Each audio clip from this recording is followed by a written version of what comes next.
Hello. 2014 புனேவை சேர்ந்த ஒரு சாதாரண பெண்மணி இந்த நாட்டையை திரும்பி பார்க்க வச்சது உங்களுக்கு தெரியுமா? அதை பத்தி தெரிஞ்சுக்கிறதுக்கு முன்னாடி நீங்க இன்னும் நம்ம பேஜை ஃபாலோ பண்ணாம வந்தீங்கன்னா மறந்துடாம ஃபாலோ பண்ணிருங்க. Welcome to mister views inspirational stories part 1. 2014 புனேவை சேர்ந்த லதா கரேங்கிற ஒரு 60 வயது மதிக்கத்தக்க ஒரு பெண்மணி தன்னுடைய கணவரோட மருத்துவ செலவுக்காக இங்க அங்கன்னு நிறைய புரட்டி பார்த்துட்டு இருந்திருக்காங்க. அந்த டைம்ல கணவருக்கு எம்ஆர்ஐ ஸ்கேன் எடுக்கணும்னு சொல்லிட்டு மருத்துவமனை நிர்வாகம் சொல்லும் போது இவங்க கிட்ட பணம் இல்லாத டைம்ல இவங்க வேலை செஞ்சவங்க பக்கத்து வீட்டுல இருந்தவங்க அவங்க இவங்கன்னு எல்லார்ட்டையும் கேட்டு புரட்டி பார்த்துருக்காங்க. இவங்களால முடியல.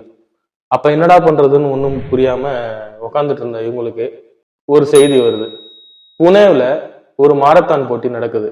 அந்த மாரத்தான் போட்டியில் கலந்துகிட்டு ஜெயிச்சா 5000 ரூபாய் பரிசு தொகை நிச்சயம்னு சொல்றாங்க. இதை கேட்ட லதா கரே மாரத்தான்னா என்னன்னு தெரியாம அதுல கலந்துக்கணும்னு முடிவு பண்றாங்க. அப்போ இந்த செய்தியை கேட்ட உடனே ஹாஸ்பிட்டல்ல இருந்து கிளம்பி அந்த மாரத்தான் போட்டி நடக்கிற இடத்துக்கு போறாங்க. போன இவங்களை பார்த்து அங்க இருந்த எல்லாரும் பார்த்து ஒரு நக்கல் நையாண்டி ஒரு மாதிரி கலாய்க்கிற மாதிரி பாக்குறது, இந்த மாதிரி ஏளனமாவே பார்த்துட்டு இருந்திருக்காங்க. பட் இவங்க அதெல்லாம் எதுவுமே பொருட்படுத்தாம இவங்களுடைய குறிக்கோள் என்ன, அந்த மாரத்தான் போட்டியில கலந்துக்கிட்டா 5000 ரூபாய் பணம் கொடுப்பாங்க, அவ்வளவுதான். ஸோ அதை மட்டும் மனசுல வச்சுக்கிட்டு இவங்க அதுல போய் ரிஜிஸ்டர் பண்றாங்க. இவங்களுடைய போன தோரணைங்கிறது எப்படி இருந்ததுன்னா, வெறுங்காலில் ஒரு சேலை அணிஞ்சுக்கிட்டு அந்த மாரத்தான் போட்டியில ஓடுறதுக்காக தயாராகிறாங்க. அப்போ இவங்க இங்க சுத்தி இருந்தவங்க எல்லாம் இவங்களை திரும்பவும் ஏளனமா பார்த்துட்டு இருக்காங்க. ஆனா அந்த ஏளனமா பார்த்த யாருக்குமே தெரியாது, அன்னைக்கு அவங்கதான் இந்த நாட்டுல heading of the news paper. So அதே மாதிரி இவங்க மாரத்தான்ல கலந்துக்கிட்டு ஓட ஆரம்பிக்கிறாங்க. ஓடுறாங்க. இவங்க ஓடிக்கிட்டே இருக்கிற ஒரு சமயத்துலதான் நாட்டுல இவங்களை பத்தின டாபிக் வந்து பரவலா பேசப்படுது. இதை பத்தி எதுவுமே தெரியாத லதா கரே ஓடி எண்டிங் லைன் போய் தொடுறாங்க, வெற்றியும் பெறுறாங்க, அந்த பரிசு தொகையை பெறுறாங்க. அப்போதான் இவங்க வந்து ஒரு பெரிய ஐக்கானா ஆகுறாங்க. வெற்றி பெற்ற பிறகுதான் என்ன விஷயம் கேட்டோன்னே இந்த விஷயத்தெல்லாம் சொல்றாங்க. இந்த விஷயத்த பேஸ் பண்ணி ஹிந்தியில 2020 லதா பகவான் கரேன்னு சொல்லிட்டு ஒரு பிலிம் ரிலீஸ் ஆச்சு. அதை மறக்காம கண்டிப்பா பாத்துருங்க.